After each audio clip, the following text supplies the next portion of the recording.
10 बजे तह करबे ओची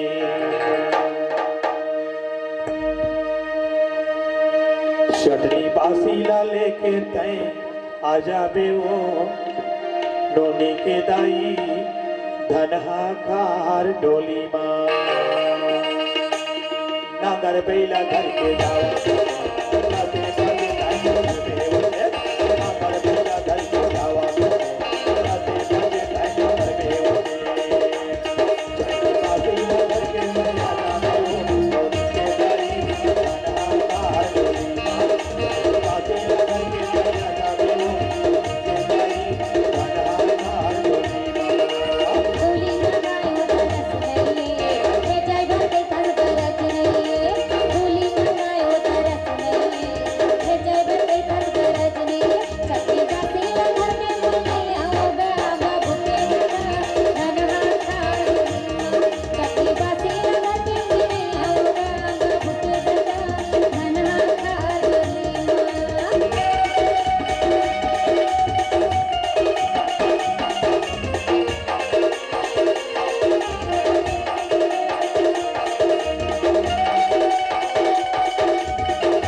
साड़ी है अलमारी में टंगाए तो पूरा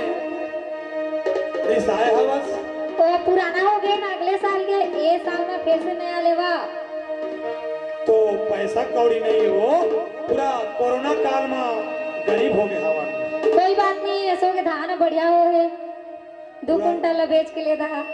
रोग मान खादा रहे धान नहीं हुई तब भोज ला लेवा मतलब लेवा